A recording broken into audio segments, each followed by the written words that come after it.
Hello guys, naami karon kay nag-Bible study mi. Kay mao na ang among sabot kung dili maka simba ang isa sa ilaha mag-Bible study. So naami sa pagtuon sa topic nga pag-ampo. Dito po kami para mag-aral sa salita ng Diyos na topic ay prayer. So magtagalog lang muna kami ngayon para ang lahat or mga Filipinos makakaintindi sa aming mga tinutukoy. Sa lahat ng aming mga tinutukoy. Yung sunod to kay sa hinay kaayo ni siya. Okay? Ako lang ang dili makita. Praise God. We are doing this to record our Bible study, guys. Para ang lahat po ng mga walang panahon na mag-attend ng Bible study ay makakarinig salita ng Diyos. So, ngayon po, ang sinasabi kong topic namin ay prayer. So, anong part na tayo nun, Sophia? Adoration. Ang pattern po ay Acts A-C-T-S. A-C-T-S. So, we have finished already tackled the letter A, which is stand for adoration. So, ang adoration po ay sinasabi ay pagsamba, pagpupuri, at pag-express ng ating pagmamahal sa Panginoon. So, ang ating Panginoon ay person siya, kaya kailangan po natin siyang purihin muna bago tayo humingi sa Kanya ng maraming or iba't ibang bagay na pangangailangan natin. Hindi kasi maganda na bigla na lang tayong lalapit na manghingi. God, bigyan mo ako ng ganito. Lord, bigyan mo ako ng pera. Panginoon, bigyan mo ako ng kagalingan. Diba, ang bakit kahit maglapit tayo sa isang tao, kahit kakilala pa natin yan, kahit mama or papa pa natin yan, kung lalapit tayo sa kanila, na bigla na lang, walang mga pag-greet, good morning ma, good morning pa, may sana ako, may pangangailangan ako sa school, please, bigyan niyo po ako ng ganito, ganyan. So, nandun po na, mas maganda na may greetings muna, or mas maganda na may paglalambing muna, no? Yung sabi nga po, ang mga anak na masyadong malambing sa kanilang magulang, ayon yun ang malapit sa puso ng magulang. Yung mahilig maglambing, mahilig maghalik-halik, ganun. Mahilig mag-hug sa magulang. Yun, hindi makakahindi ang magulang pag ganyan ang anak. So, pag ganyan din tayo sa Panginoon, mahilig tayo magpuri sa Diyos, mahilig tayo mag-thank you Lord, salamat talaga Panginoon, at nasolve po ang problem ko kaninang umaga, Lord. Salamat, Panginoon, na kanina habang naglalakad ako sa daan, Panginoon, muntik na ako masagasan at niligtas mo ako. Salamat, Panginoon, kanina muntik na ako makagat ng aso, pero may naka, sa aso, may naka taboy. Yung ganun ba na mga pangyayari, example lang yan na dapat nating pagpasalamat sa Diyos kahit sa mga maliliit na bagay. Kasi ang sarap po talaga pakinggan pag may taong humingi sa atin ng bagay. Tapos, muna siya, yung maglambing muna siya sa atin. Ganun din sa Panginoon. So, sa adoration, yun, mga pagpupuri. Kaya bago tayo mag-pray, kantahan po muna natin ang Panginoon, no? Sasabihin niya ni Satan sa atin na, napaka-corny, kanta-kanta, hindi naman yan maganda ang pagkanta mo. Gaganyunin tayo ni Satan, pero ang Panginoon, napaka-sweet po yan sa harapan ng Panginoon pag tayo ay kumanta. Pagkantahan natin ang Panginoon, napaka-sweet po yan talaga sa kanyang harapan. At tayo nga, kung may birthday tayo tapos may magharana sa atin, di ba? Ang sarap pakinggan, ang sarap talaga sa feelings na may nakakaalala sa atin at kinakantahan tayo. So, ganun din sa Panginoon na pag lumapit tayo sa Kanya, bago tayo humingi ng mga iba't ibang pangailangan natin, ay kakanta muna tayo para sa Kanya. Amen? Amen. So, Acts stand for adoration. C stand for confession. So sa ating pagdulog sa prayer time natin, devotion time, tinatawag yan na devotion. Ang word na devotion kasi, kumpleto kasi yan eh. Ang word na devotion, nandoon na ang pagpupuri sa Diyos, pagkanta para sa Panginoon, pag-confess sa mga kasalanan, at pagbabasa ng kanyang mga salita. Kumpleto pag sinasabi nating devotion. Kumpleto yan. Hindi mo masasabi na nag-devotion ka tapos prayer lang ang ginawa mo, walang pag-aaral sa salita ng Diyos. Hindi natin masasabi na prayer lang. No? Ang devotion ay kumpleto talaga yan. May paglapit sa Diyos at may pagbubulay-bulay sa salita ng Diyos. Yan ang sinasabing devotion. So, A stand for adoration, C stand for confession. So, nandoon na kailangan natin na magsugid, kung sa Bisaya pa, isugid nato atong mga sala. Isabi natin ating mga sala, i-confess natin ating mga sala, hindi sa isip. Kasi pag sinasabi nating isip lang, sa isip lang, nag-confess ka sa mga kasalanan sa isip lang, hindi na yan masasabi na confess. So, tingnan natin sa 1 John 1:9. Ang 1 John, halos matapos na book. Halos maabot na sa katapusan na book. Fourth to the last man yata yan. Revelation, Peter. Fourth to the last na book. Dito palapit. God. Yan. Doon pa. Malapit na talaga. Juan. Iba ang Juan. Iba yung Juan. Iba yung my first. Ang Juan, dito lang yung banda. Ang my first John, ewan ko kasi sa gumawa ng Bible, ba't yun pa? 1 John 1:9. Juan, ito Juan. 1 John 1:9. Iba yung Juan na walang first ha. 1:9. Hindi ba? 1 John 1:9.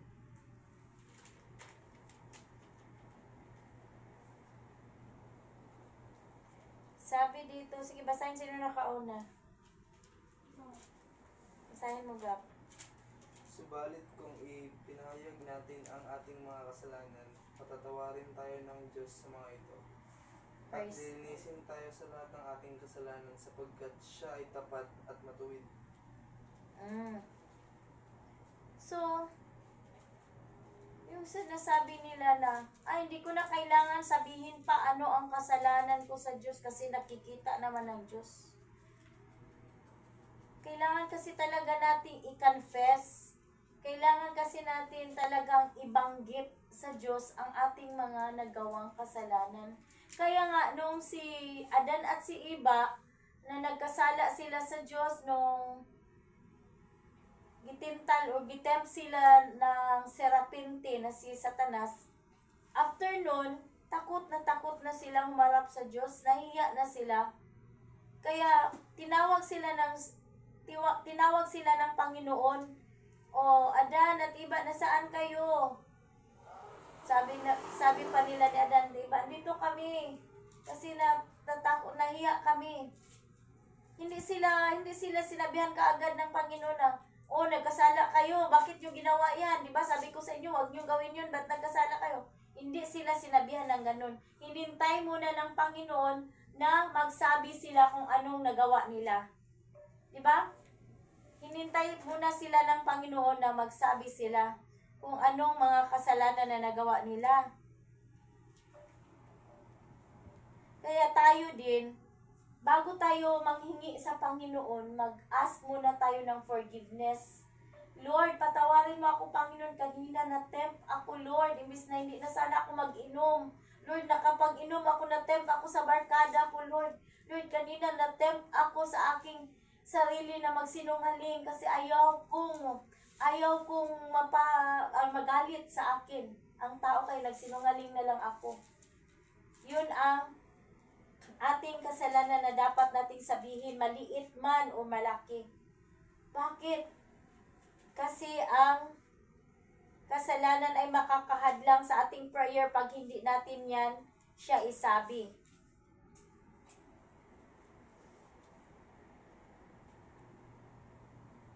Ang ating mga kasalanan ay karumihan yan sa harapan ng Diyos. Karumihan, ibig sabihin, ayaw ng Diyos tayong tingnan pag masyado tayong marumi. Dahil sa kasalanan. Kaya humingi muna tayo ng tawad para mapakinggan niya ang ating mga pananalangin. Amen? Unsa gani ang makababag sa atong mga pag-ampo? Unsay makababag? Anong makakahadlang ng ating mga prayers? Anong makakahadlang, Gab? Kasalanan. Kaya nagtataka ang tao, ba't ang tagal kong nagpipray ng ganitong bagay, hindi binibigay ng Panginoon? Kasi meron pa palang kasalanan na hindi sinabi at hindi pinagsisihan sa harapan ng Diyos. Ang pagsabi or ang pag-confess natin sa ating mga kasalanan sa harapan ng Diyos ay hindi lang i-confess natin, pagsisihan natin. Intindihan? Anong ibig sabihin ng pagsisihan? Imuhang gidumtan ba na nagbasol ka ba? Anong nabuhat man yun to na ako? Uy, wala man yun to na ako dapat gibuhat. Ana nga mga feelings. Lord, hindi ko sana yung dapat ginawa, Panginoon. Sorry talaga, Lord. Hindi ko talaga dapat yun ginawa. Sorry talaga, Panginoon, na nagawa ko yun. Bakit talaga natin i-feel na ganyan? Kasi kung maganyan lang tayo, Lord, Lord, forgive me, Lord. Nagkasala ako, Panginoon, na ganito. Patawarin niyo po ako, Panginoon. Parang wala lang. Hindi talaga nagmula sa puso. Walang sincerity. Diba? Walang sincerity. Kahit nga, ikaw kung mag-sorry ang imong friend, mag-sorry ang friend mo sa'yo, malalaman mo kung sincere siya or hindi. Ganon din sa harapan ng Panginoon. Malalaman ng Diyos ang ating pagsusuri kung totoo ba yan or hindi. So, basahin daw natin dito sa Psalms 66 verse 18. Psalms, sa gitna-gitna yan ang Psalms. Malapit sa gitna.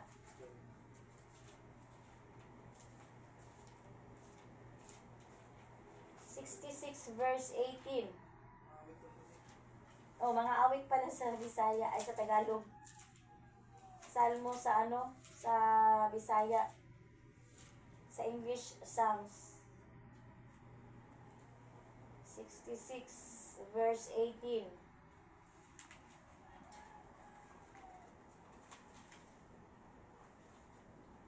Kung gusto natin na pakinggan tayo ng Diyos sa ating mga pananalangin o sa ating mga hinihingi sa Kanya,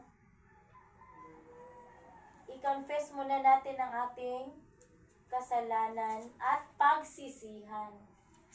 Confession with repentance. With repentance. Tama. Confession with repentance. Confession with repentance. Kasi kung confession lang yan, walang repentance, kinabukasan gagawin natin ulit ang kasalanan. Gagawin ulit, parang useless lang. Ginagawa lang natin si God na yung parang inuto-uto lang natin ang Panginoon, pero hindi man pwede uto-utoin ng Panginoon kasi alaman niya ang katotohanan. Ang tao naluloko pero ang Diyos hindi natin maluloko. 66 verse 18. Mga awit. Job. Ang sunod sa Hob, mga awit. Sa gitna-gitna, nak-nak, dili man sa mga Genesis na banda. Sabi ko nga, sa gitna ng aklat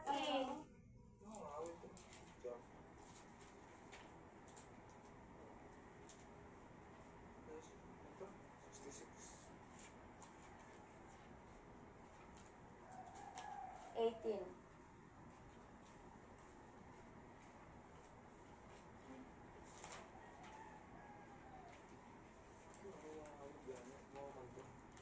Gani. Isa yan sa pinaka-importante na verse para malaman natin kung totoo ba talaga. O, mga awit, 66:18.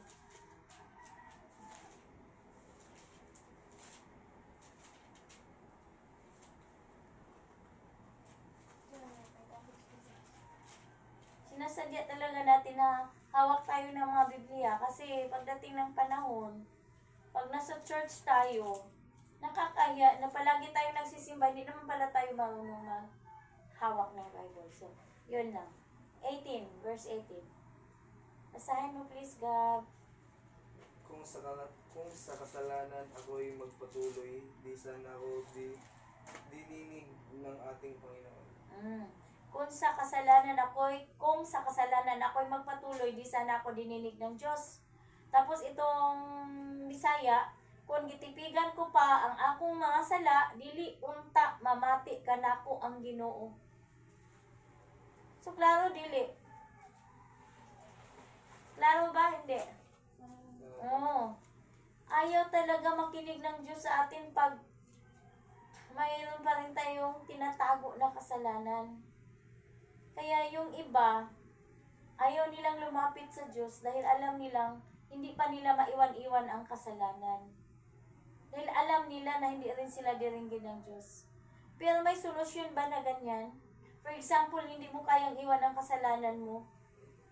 Tapos, may solusyon ba? Ano ang solusyon para maiwan ang kasalanan? Humingi tayo ng tulong sa Diyos. Lord, hindi ko maiwan-iwan ang ganitong kasalanan or ganitong bagay na hindi nakakalugod sa iyo. Tulungan mo po ako, Panginoon, na maiwan ko to. Tulungan mo po ako, Panginoon, na ang puso ko mismo aayaw na talaga sa ganitong bagay na to. May mga tao kasing ganyan, yung na-addict na talaga sila sa bagay na hindi nakakalugod sa Diyos. Example na addict sila. Yung pagiging sugarol, no? Yung mga addicted na sa sugal, mahirap yan sila sa sariling pamamaraan lang na tao. Hindi mo yan siya mahadangan. Hindi mo yan siya mapigilan kung mga tinang kamay niya pagsusugal. Tapos yung pera na pambili dapat sa bigas, wala na, naubos na.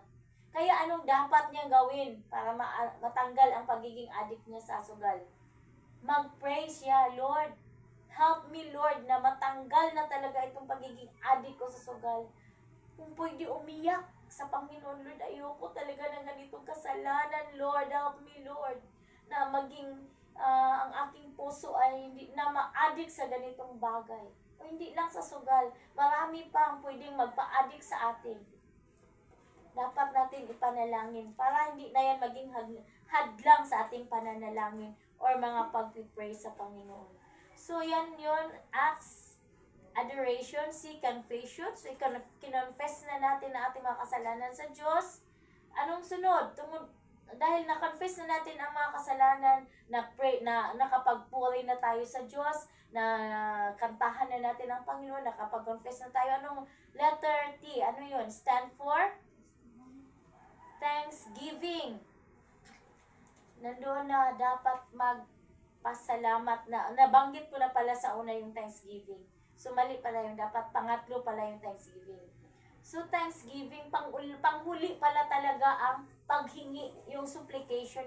Yung letter S sa word na Acts, ang S doon ay ano? Ano yung S? Supplication. Balik-balik ka kasi. Supplication. Ano ang Bisaya ng supplication? Paghingi. Pangamuyo. Ang Bisaya sa supplication, pangamuyo. Sa Tagalog, sige, anuhin natin ha. Tagalog ng supplication. Supplication. Tagalog. Pagsusumamo. Halata tuloy, hindi ako talaga Tagalog siya. Pagsusumamo. yung magsusumamo tayo. So tapos na tayo sa pag-adore, sa confession natin sa ating mga kasalanan, sa pagpapasalamat, thanksgiving. Tapos na tayo. So pwede na tayong magsusumamo sa Diyos. Lord, help me, Lord. Ganito ang pangangailangan ko, Lord. Gusto kong makapag-aral, wala akong pera. Lord, use people to provide all my needs. Ganyan. Yan yung pagsusumamo. Panginoon, yung auntie ko, Lord, may sakit siya. Lord, pagalingin niyo po siya, Panginoon. Ayoko pong mag-suffer siya. Ayoko po malaman na ganito ang nangyari sa kanya. Lord, pagalingin niyo po siya, Panginoon. Ganyan na mga pagsusumamo. May nagsusumamo ba na, Lord, tagay ko, kuan Lord, kwarta Lord. Wala, di ba? May magsusumamo ba na, sige na, tagay ko, tabangi ko be. Wala magsusumamo na ganyan. Pag susumamo, nandun talaga ang ibuhos mo talaga yung puso mo na kailangan mo talaga isang bagay. Alam mo, pag may isang taong nanghihingi sa akin ng tulong or manghiram sa akin, iti-test ko muna siya, tanungin ko muna siya, kailangan mo ba talaga ng pera? Bakit saan mo talaga gamitin? Hindi ko talaga siya pahiramin kung nakita kong hindi masyadong importante yung pera na hingiin or hihiramin niya or hihingiin niya. Unless na lang na makita ko na kailangan talaga niya. Kasi may mga tao na manghingi ng hindi naman importante ang gamitan. Tulad nilang pang birthday lang pala yun. Yung ganun. Hindi naman importante yan, di ba? So, ganun din sa Panginoon. Ipakita natin na kailangan natin ang ating hinihingi sa Kanya. Hindi yung parang wala lang, parang taphaw nga pagpangayo. Mababaw lang na paghingi na hindi na ipakita ang tunay na nasa loob na nasa puso natin. So, nandyan nakadepende rin kung gaano kalaki ang ating puso sa paghingi sa Panginoon. Na hindi half, hindi 3/4, hindi 1/4, wholehearted talaga na paghingi natin sa Panginoon. Wholehearted. Katulad lang din yan ng mga bata kung manghingi sa kanilang mama. Pagsabayan ng iyak ng anak, kailangan ko talaga, ma. Gusto niyo na ako. Ma. Wala, nihatag na yun. Si Sofia gani, maski dili mo ilak. May ko kwarta, may nani. Hatag na yun, Sofia. Kay buutan man na siya. Ang limpyo man na siya permanente. Yang no? Nak no? Lambot lang no. Inana po sa Ginoo pag manghingi tayo sa Panginoon. Nandun talaga ang adoration, mga pagpupuri, mga pag-awit. Kung marunong tayo mag-gitara, mas masarap yan sa harapan ng Panginoon. Ang talent na binigay niya, siya rin ang makaka-benefits. Sino nagbigay ng gift na talent? Gift ng pag-play ng guitar. Sino nagbigay niyan?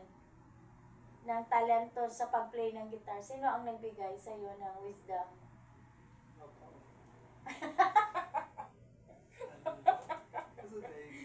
Ang Ginoo. Oo, kung wala kanya gitagaan og wisdom. Pero literally, yung papa magud nagtudlo saya mag-play og gitara. Pero ang Ginoo nagatag sa to a gift manggod gab. Kay daghan ang tao nga gusto makakat-on og gitara, dili gyud sila kabalo. Maskin unsaon og play ngano di man gyud ko kabalo mag-play og gitara oy. Kay ngano man wala man sila gitagaan og gift sa Ginoo nga mag-play. Para pud sa kuha ingon po ko glory to God, dili man mo panghambog. Sa Manila ko naka-learn ko. Pila lang ka gitanaw lang nako iyang kamot. Wala, kabalo na lagi ko dayon. Nya pagkasunod na pud lahi na pud nga kanta akong gipraktisan, nakabalo na pud ko. So that means ang Ginoo naghatag sa ko gift. So ang Ginoo ang tag-iya sa talento nga gihatag niya sa tua. So siya dapat ang maka-benefits. Ang Ginoo dapat, ang Panginoon ang nagbigay sa atin ng talent. Ang Panginoon din dapat ang maka-benefits. Kasi siya man ang nagbigay. Ang talent sa pagpe-play ng guitar, ang talent sa pag-awit, ang talent sa ano pang mga talento, dyan ibigay natin yan sa Panginoon. Yung pagpe-play ng guitar habang nagpe-pray tayo, yan ang gahabi, nakakalugod yan sa harapan ng Panginoon. Kaya si Haring David halos 3 instrumento yata ang alam niyang itugtog. No, harp or ano ba yung sinulat sa Bible na kaya niyang itugtog at ginagamit niya yan para sa pagpupuri sa Diyos. Pero sa panahon ngayon, pag maraming mga talento, halos hindi talaga magamit sa Panginoon dahil para lang sa kanilang sarili. Para lang sa sanlibutan, which is the original na nagbigay ng talent na yan ang Panginoon. Kaya dapat siya rin ang awitan. Siya rin ang dapat tugtugan. Kaya masaya ang Panginoon sa buhay ni Haring David na palagi siyang pinupurihan sa pagtugtog. No? Lalo na sa prayer time. Tayo rin, gayahin natin yan. Magtugtog tayo, Lord. I praise you, Panginoon. Habang nagpi-play ng gitara, kakanta ka para sa Panginoon. So, ganoon, ano man ang natutunan natin sa oras na to, pwede mo i-summarize, El Sofia, ang mga natutunan mo sa ating Bible study mo lang. Pangatlo yata ngayon, pangatlong Bible study. Just summarize ano yung natutunan mo sa ikaw man, hindi lang pwede na ka mag-drug, Sofia, sumagang. Hindi lang pwede ma-change. Si Gabriel, ang pangutan-o na karon nag-andam og mga verse gab nga akong gi-kuan. Sunod din lang dito na to basahon gab kay basi katulgo na mo katong akong gi-mention ganyan nga gipatago. Pwede pud basahon nimo karon tama diyan. Basahin andaman na lang na gab katong duha nga akong gipaandam sa imo sa Mark 11:24 o Philippians 4:19. Filipos 4:19. Oh, diyan na nabasa pa unahon sa nato Sofia. Sige na yan, summarize na sa mga nakatunan nimo. Tanan. Kung unsa imo nakatunan, kung unsa lay nahinumduman nimo. Unsa to ang pattern? Sige, maghatag ko question. Unsa nga pattern ang dapat gamiton para sa prayer? Sige daw. Ask nga. Isulti nimo unsa nang letter A, C, T. Acts. Kus kay mong tingog kay madunggan sa Letter A. Addo. Adoration. C. Tama, sa sina ka. C. Confession. T. Thanksgiving. S.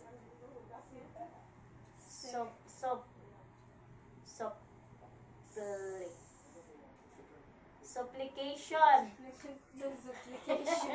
Supplement. Supplication. So, nanang ko ipangutana sa imo ha. Explain nimo unsa ang supplication kana lang kami gulisod na.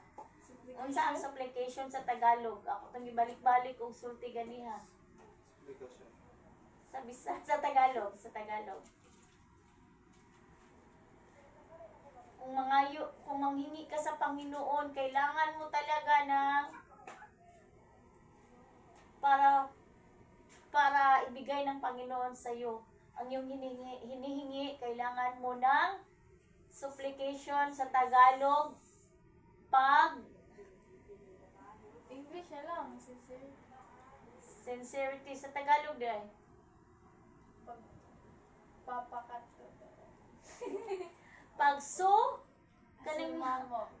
Pagsusumamo. Kaya maganda kasi pakinggan, mas maganda pakinggan ang pagsusumamo. Yung nandoon talaga yung effort mo ba? Effort mo sa paghingi sa Panginoon. Kasama na doon yung pag-kneel down. Kaya nag-kneel down tayo. Yan yung expression natin na nagsusumamo tayo sa Diyos. yung mga Korean na mga palabas, hindi ko nagustuhan yung ano nila, style nila nga. Pag may hinihingi sila sa tao, kapwa-tao nila, luluhod sila sa harapan ng tao. Which is, ang dapat lang talaga nating luhuran ang Panginoon lang. Hindi tayo pwede magluhod sa harapan ng tao kasi hindi masaya ang Panginoon dyan. Idolatry na yan. So, basahin ni Gabriel pang last na verses sa Pilipos sa Pilipos 4:19. Pilipos.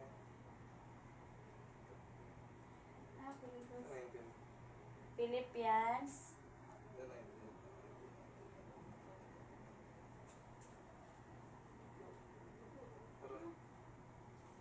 At, at buhat sa hindi mauubos na kayamanan ng Diyos, ibibigay niya ang lahat ng iyong kailangan sa pamamagitan ni si Kristo.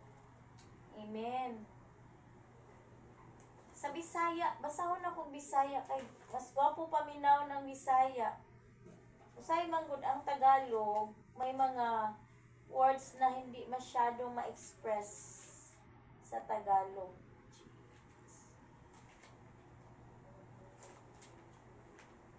4:19. Basahan ako sa Bisaya. Ug ang akong Dios magsangkap sa tanan ninyong gikinahanglan, sumala sa naghingapin niyang bahandi diha ni Kristo Jesus. So God will provide, sa English pa, God will provide all your needs according to His riches and glory in Christ Jesus. Kaya kailangan nating lumapit at humingi sa Diyos dahil may mga pangako siya.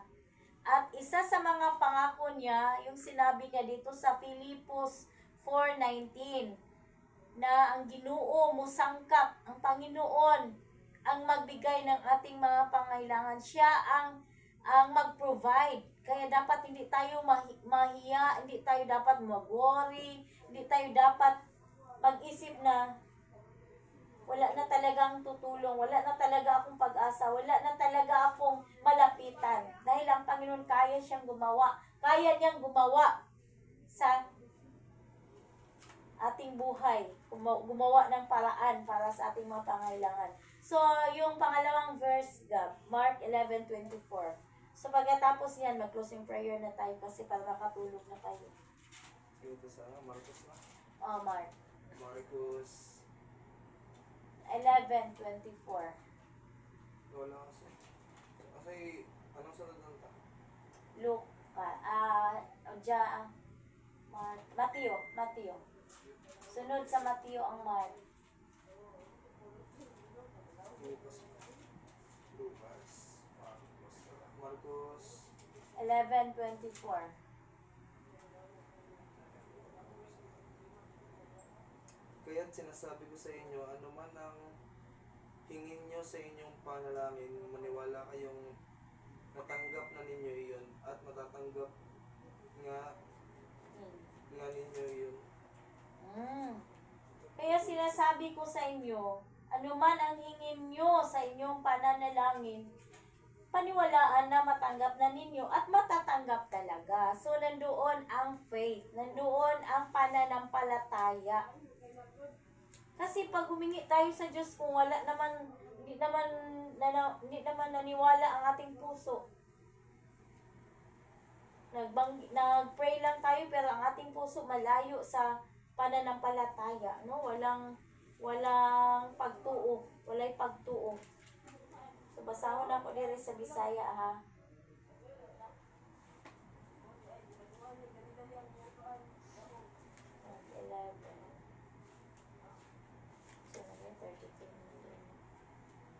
Ingon pa diri, tungod niini ingnon ko kamo nga bisag unsa ang inyong pangayoon diha sa pagampo, tuohi nga madawat ninyo kini ug mainyo gayud kini.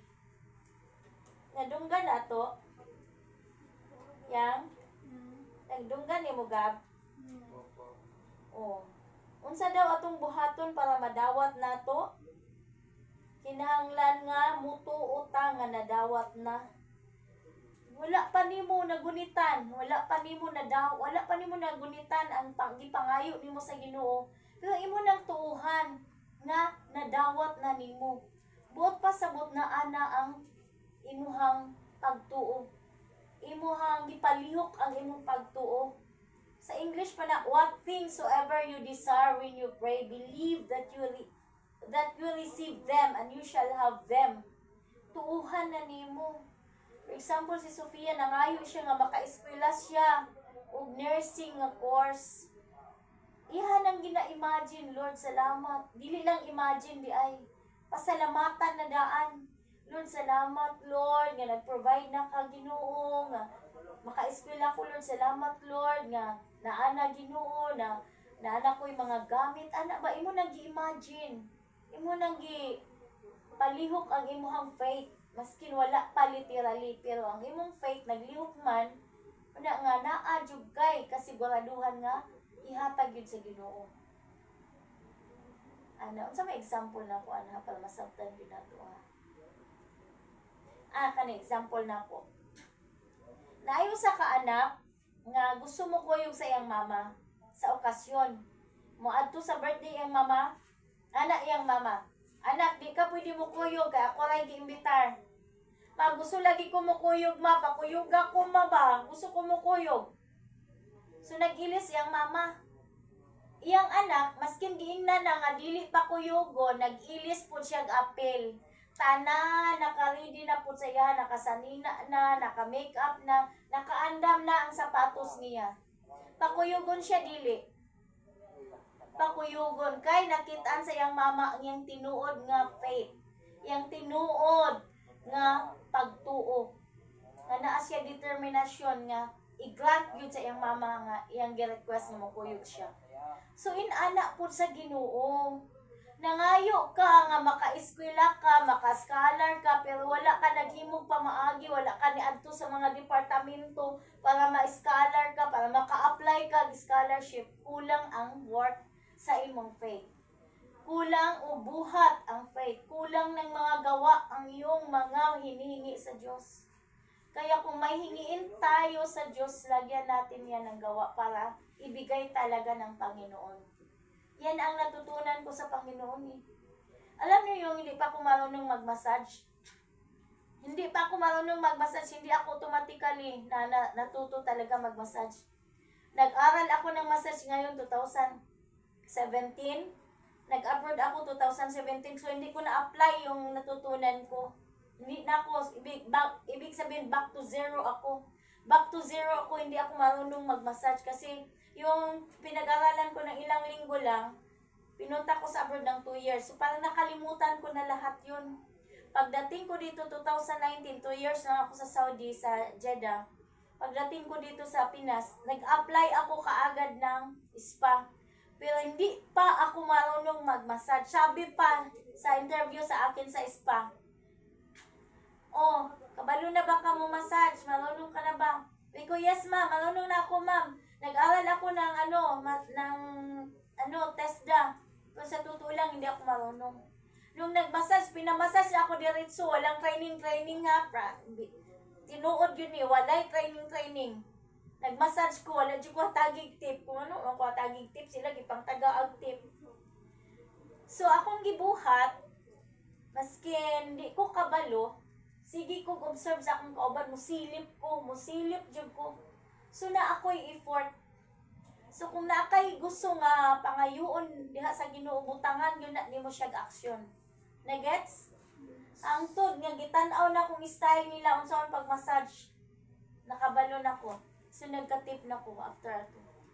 So inaana kung nakay pangayoon sa Ginoo. Butangan yun na nimo aksyon. Dili ka pwede nga bara kasi wan tamad nga, "Lord, tagai ko anang hinog nga bayabas, Lord." Nagulat lang taon siya nga mahulog. Nahulog to, giulod na kay daot na. So, unlike kung gisaka pa to niya, so nakuha niya nga maayo nga bunga. So, kana lang. Sige, mag-ampo ta. Ikaw mag-ampo. Kisa mag-ampo. So, kanya na, mag-practice pa na siya na kay pag-upa. Sabta lang si Gabriel. Tuluan na ni mo sunod. Sige, nagpaminawan siya gab. Unsaon pag-ampo para makakat-on po gagab. By God's grace. Glory to God. Dali ayang. Let's pray. Dear Heavenly Father, we thank you, Lord, for this word, Lord Jesus. We pray, Lord, na sa mga ma-apply na mo sa mga kinabuhi, Lord. Amen. Thank you, Lord, sa mga wisdom na learn, Lord Jesus. Amen. Yes, Lord. Thank you, Ginoo, sa tanang blessings, Lord. And thank you, Lord, kay safe mi karong gabi una, Ginoo. Amen. Thank you sa opportunity, Lord Jesus, nga magpaminaw mo sa pulong sa mata. Yes, hallelujah. And I pray, Lord, nga napay sunod, Ginoo, na itabo ni Lord Jesus. And si Lord, mas maminaw pa may Ginoo sa mga word, Lord Jesus. Amen. Yes, In Lord. Jesus' name we pray. Amen. Amen. Sa tinuod lang nung nagdali ko pa. Balik ka. God bless.